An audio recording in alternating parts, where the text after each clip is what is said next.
Bonjour à tous, c'est Jean-Luc O sur sa chaîne YouTube. Aujourd'hui, nous allons parler de Even Drones qui dévoile un nouveau drone à hydrogène et à longue portée à l'IDEX. Le passage à l'hydrogène signifie que la conception du Raider a été conçue pour tirer parti des caractéristiques de furtivité, y compris ce que le PDG de Even Drone a qualifié de faible section transversale radar. Alors, vous avez une image conceptuelle du Raider, un système sans pilote alimenté à l'hydrogène de Even Drones.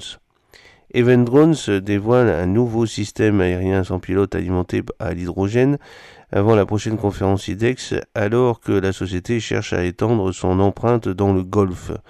Surnommée Raider, la nouvelle plateforme est conçue pour offrir une endurance prolongée, des options de charge utile polyvalente et une modularité prête pour le terrain, répondant aux défis critiques auxquels sont confrontés les opérateurs modernes, a déclaré la société dans un communiqué. S'adressant à nous, le PDG de la société, le Benzion Levinson, a déclaré que la décision de poursuivre la nouvelle conception était motivée par les récents conflits en Ukraine et en Israël, qui ont montré que les drones passaient du statut de caméra volante à celui de robot volant. Le Raider est conçu avec un double fuselage et des capacités de décollage et d'atterrissage verticaux.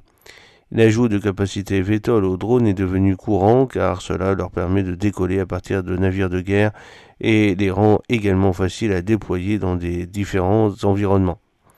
Les images du drone fournies par la société montrent une cellule avec deux fuselages qui comportent également les 4 rotors pour l'option VTOL et une section arrière avec un corps fin. Le drone est montré transportant une charge utile en forme de réservoir de carburant et une nacelle de ciblage. Il semble qu'il pourrait également transporter une munition de ce format, bien que la société n'ait pas précisé quel type de charge utile il pourrait transporter. Cependant, la charge utile d'environ 22 kg s'inscrit dans les directives plus larges du ministère américain de la Défense, ce qui signifie que les États-Unis sont un marché potentiel. Mais le plus remarquable dans le choix du drone est la décision de le faire fonctionner à l'hydrogène, une décision qui, selon Levinson, est due aux inconvénients des sources d'énergie électrique et de combustion existantes dans la plupart des drones. Les moteurs à combustion peuvent voler plus longtemps, mais ils ont une signature thermique, ce qui les rend plus faciles à détecter.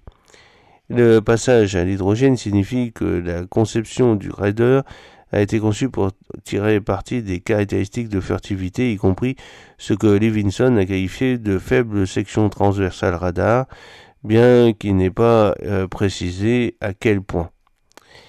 L'avant du Raider, ce système sans pilote alimenté par l'hydrogène de Even Drones, c'est ce que vous pouvez voir sur l'image.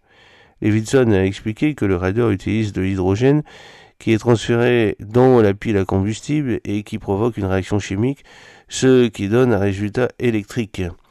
Il a affirmé que le Raider est 5 fois plus économe en énergie qu'une batterie. L'hydrogène peut être rechargé dans une station de ravitaillement construite par l'entreprise qui peut être tirée par un véhicule comme un Humvee.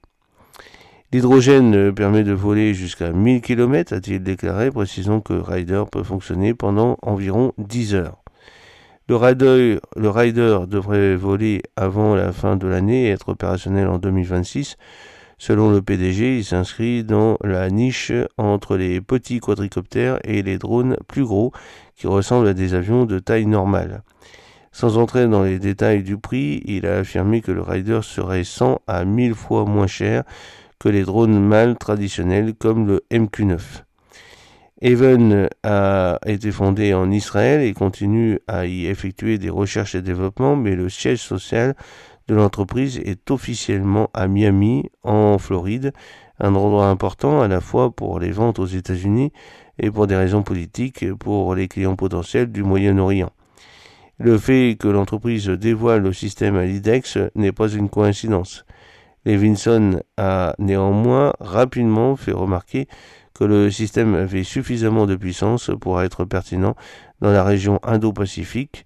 La majeure partie du globe est constituée d'eau et des conflits éclatent dans ces zones. La région Indo-Pacifique est un enjeu majeur pour les États-Unis, a-t-il noté. J'espère que cette petite vidéo vous a plu. N'oubliez pas de cliquer sur le pouce pour la promouvoir, de vous abonner si ce n'est pas encore fait, de partager cette vidéo sur vos réseaux sociaux. A très bientôt. Fidèlement, Jean-Luc O.